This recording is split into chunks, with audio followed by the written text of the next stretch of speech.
Hello and welcome to another one of our Lewis Media Group Divi tutorials.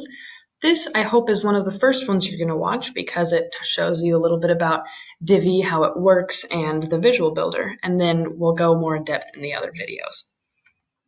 Alright, so first off, you'll find a page that you want to edit, and then you can go up to the very top and click Enable Visual Builder. This is after you're logged in, of course. Once you click that and it loads, you will see a series of module settings pop up, and those are these little toolbars that are blue, green, gray, purple, and orange. So I'm going to explain a little bit about the structure of Divi. It comes in sections, then rows, and then modules. For example, this blue is a section, and it holds everything inside of it right here, this whole rectangle. The green is a row. And you can have multiple rows inside of the section, as you can see here. Then the gray things are modules. So this is a text module, and this is an image module, and there are a lot of other options. The way to see the options that you can add for a row or a section or module is when you hover over something, you will see little plus buttons. When you're inside of a row hovering over a module, you'll see a plus button below to add a new module. When you're inside of a section hovering over a row, you'll see a green button to add a new row. And when you're hovering over a section, you will see a blue button to add a new section. When you click on this, you can choose between regular, specialty, and full width. The differences are this. Full width just means that everything inside of it goes from the far left to the far right of the screen. Specialty have lots of different options that allow you to have rows as well as a longer section. So this column, you can have one thing that fills this whole space and keeps continuing down, while there are lots of different options on the left for your rows.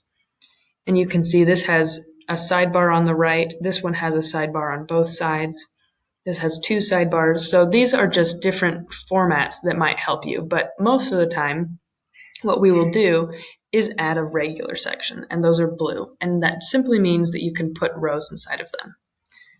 Next up, when you add a row, you can add it based on the structure that you want. So you'll want to either have one big thing that stretches across, you'll have two things, 3 columns, 4, 5, 6, or you'll have a different thing like 2/3 and 1/3, or 1/4 and 3/4, or 1/5 on each side and 3/5 in the middle.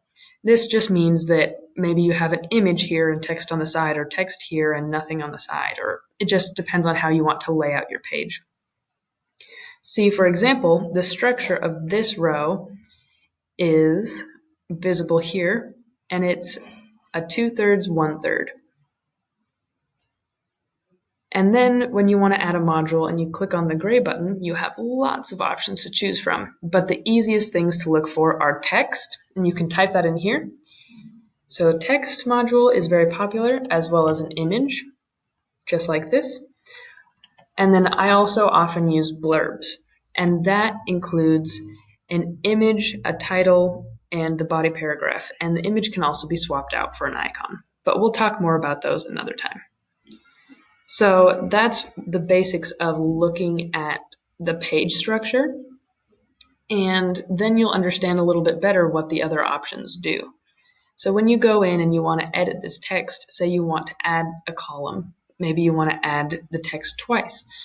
So then you'll have maybe 3 columns, and you'll put the text on either side of the image, and we'll keep our heart on one side and our mission on the other, or something like that.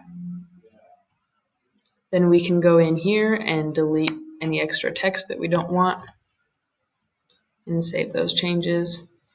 And then again, delete the text we don't want and save that change. And then you can see here we've got a different type of structure. Next up, you'll want to be familiar with the bottom middle. The purple button, when you click on it, allows you to save your progress on the right, edit your changes by going to your history and saying, maybe I just want to go to when I loaded the page or after I edited this column. And then you can click on the green Save Changes.